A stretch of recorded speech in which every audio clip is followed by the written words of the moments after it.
業や学習用にビデオを活用してくれると嬉しいです。それじゃあ始めましょう。昔あるところに心の優しい浦島太郎という若者がいました。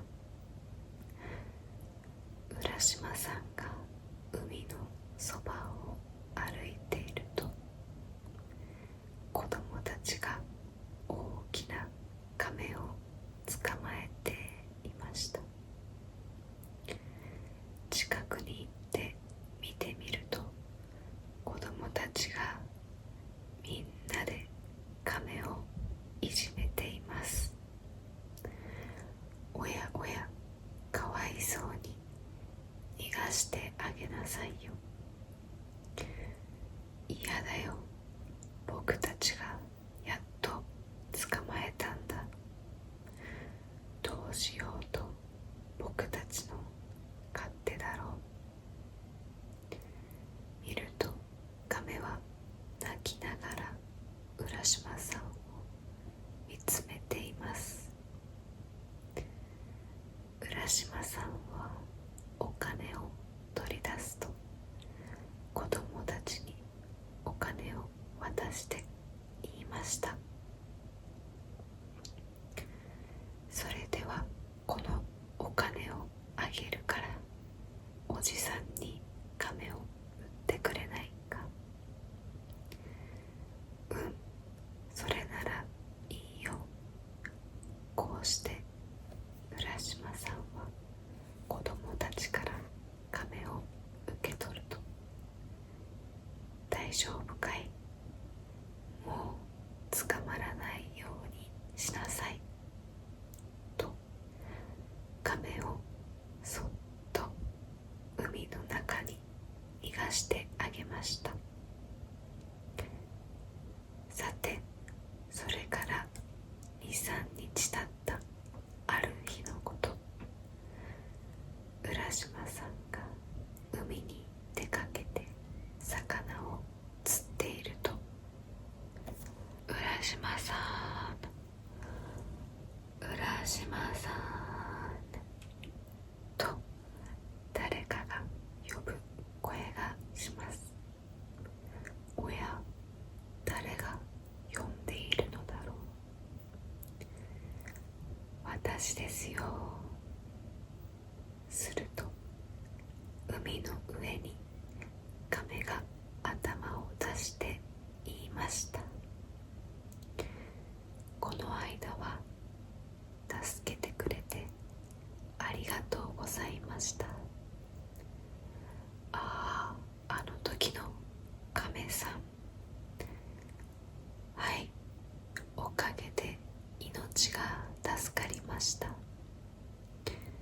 ところで浦島さんは竜宮へ行ったことがありますか？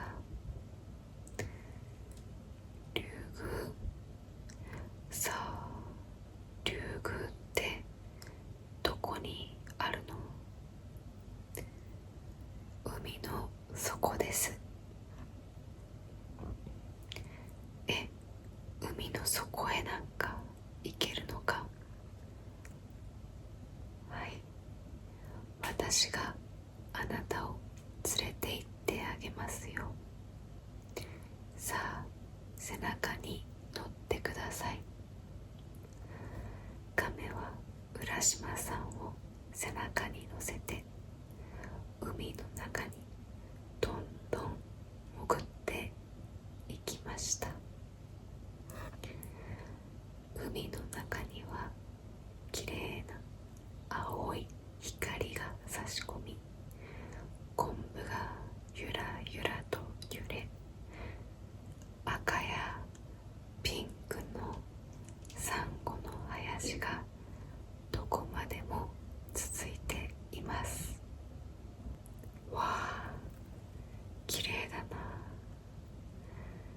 浦島さんが海の中の景色に見とれていると、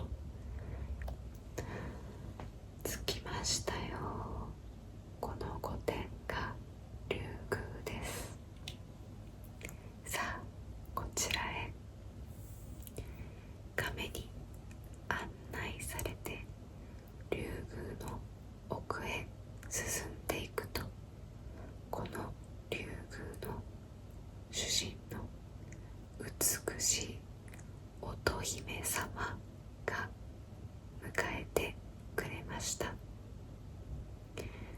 色とりどりの魚たちと一緒にです。ようこそ浦島さん。私はこの竜宮の主人の乙姫です。この間は亀を助けてくださってありがとうございます。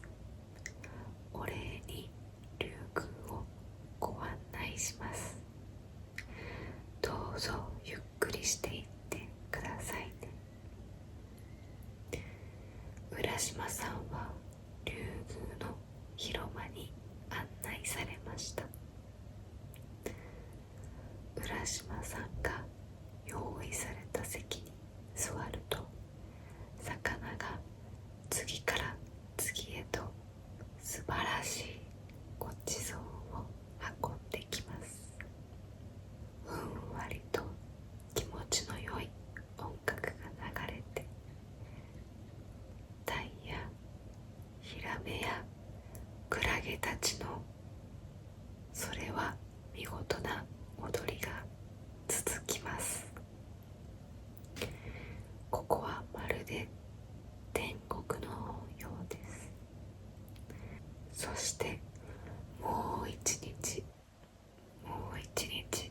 いてくださいと乙姫様に言われて、竜宮で過ごすうちに3年の月日が経ってしまいました。ある時、浦島さんははっと思い出しました。家族や友達はどうしているのだろう。そこで浦島さんは乙姫さんに言いました。乙姫様、今までありがとうございます。ですが、もうそろそろ家へ帰らせていただきます。帰ってしまうのですか？もしよろしければ、このままここで暮らしてはいかがでしょうか？いいえ、私の帰りを待っている人もいますので。すると乙姫様は寂しそうに言いました。そうですか、それは名残惜しいです。ではお土産に玉手箱を差し上げましょう。玉手箱、はい、この中には浦島さんが竜宮で過ごした時が入っております。これを開けないで持っている限り、浦島さんは年を取りません。乙姫様と別れた浦島さんはまた亀に送られて地上へ帰りました。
確か浦島という人なら700年ほど前に海へ出たきりで帰らないみたいですよ。老人の話を聞いて浦島さんはびっくり。竜宮での3年はこちらの世界の700年にあたるのでしょうか。家族も友達もみんな死んでしまったのか。がっくりと肩を落とした浦島さんはふと持っていた玉手箱を見つめました。そういえば乙姫様は言っていたな。この玉手箱を開けると時が戻ってしまうと。もしかしてこれを開けると自分が暮らしていた時に戻るのではないだろうか。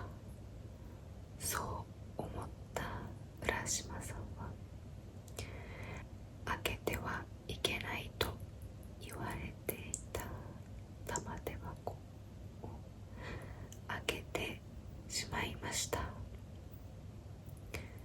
もくもくもくもくもくもくもくもくもくもくもくもくもくもく。すると中から真っ白の煙が出てきました。お、これは煙の中に竜宮や美しい乙姫様の姿が映りました。そして楽しかった竜宮での3年間が次から次へと映し出されます。ああ、私は竜宮へ戻ってきたのか。浦島さんはとても喜びました。しかし玉手箱から出てきた煙はだんだんと薄れていき、その場に残ったのは髪の毛もひげも真っ白のよぼよぼのおじいさんになった浦島さんだったのです。おしまい。おしまい。